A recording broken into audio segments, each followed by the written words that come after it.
16세기 종교개혁은 우리에게 위대한 유산을 많이 물려준 것이 사실입니다.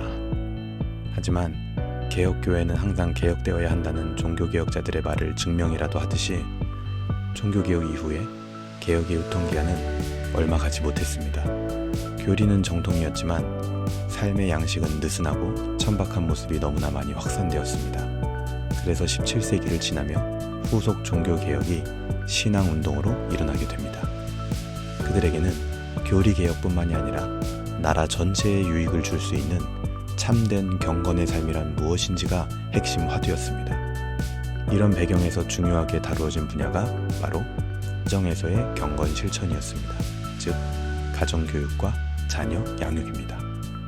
당시 쓰여진 기독교 자녀 양육 서적에서는 자녀 양육의 기술들도 일부 설명하기도 하지만 자녀에 대한 내용만이기보다도 부모와 자녀 사이에 상호 의무에 중점을 두고 책들은 기록되었습니다. 자녀의 의무는 공손함, 또 순종, 감사하는 마음 이런 것들이 있겠죠.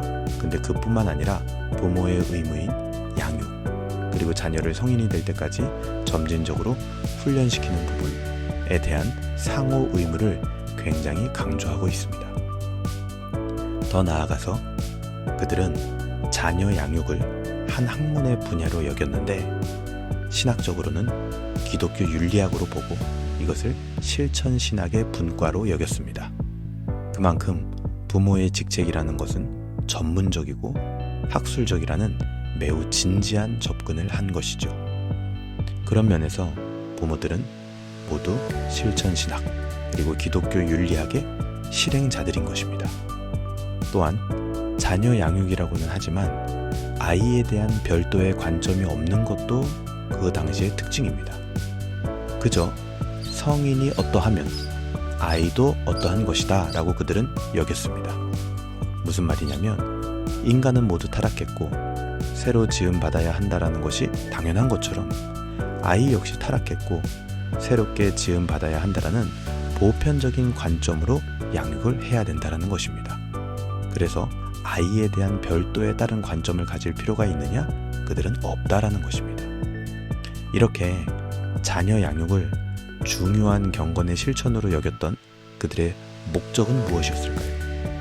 가장 기초적인 목적은 자녀 양육의 스킬 전수가 아니라 그들이 책을 쓰고 연구하고 이것을 하나의 학문의 분야로 여겼던 목적은 부모들에게 자녀를 경건한 삶으로 인도하는 것이 매우 중요한 임무임을 확인시켜 주기 위하여 이 모든 활동들과 연구를 했다라는 것입니다. 부모가 예정된 자라면 하나님께서는 어떤 방식으로든 그 부모에게, 그 사람에게 은혜를 주시고 그 은혜가 그의 삶 가운데 드러나도록 하실 것인데 그 은혜가 직업세계나 교회에서도 나타나지만 특별히 가정 안에서 어떻게 나타나는가, 이 부분에 대해서 여러분들은 생각해 보신 적이 있으신가요? 그것이 자녀 양육으로 나타날 수 있다라는 것입니다. 하나님의 구원의 은혜, 우리가 예정이라고도 하죠. 하나님의 구원의 은혜가 부모를 통해 드러나도록 가정의 자리로 부르신 분은 바로 하나님이십니다. 부모는 경건의 실천, 구원의 은혜의 드러남을 위하여 가정으로 부르심을 받은 사람들입니다. 즉, 부모를 부르신 것은 하나님이십니다. 그렇기 때문에 부모 자격의 근원은 하나님께 있는 것입니다. 내 능력으로 내 부모됨의 자격의 여부를 판단하는 것이 아닙니다. 그렇게 해서는 안 된다라는 것이죠. 하나님은요, 완벽한 능력을 가진 부모가 아니라 하나님의 부르심을 알고 순종하는 부모가 필요하신 것입니다. 그래야 경건한 자녀 교육을 할 수 있기 때문입니다. 하나님의 다음 세대와 교회와 국가를 위하여 우리는 그런 부르심에 대한 소명의식을 가져야 합니다. 이것이 바로 부모 소명설입니다. 부모라는 직책은 소명에 의해 감당해야 하는 것입니다. 부모는 소명입니다. 아무리 사랑스러운 어린아이일지라도 거듭나야 하는 피조물입니다.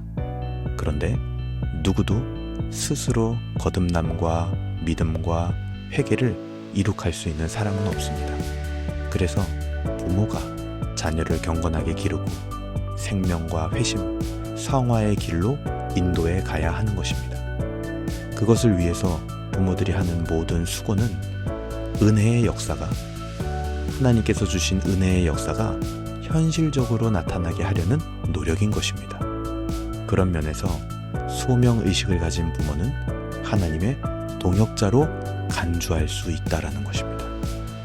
내가 부모가 된다라는 것, 내가 부모가 되었다라는 것, 하나님 없이 설명 불가능한 일입니다.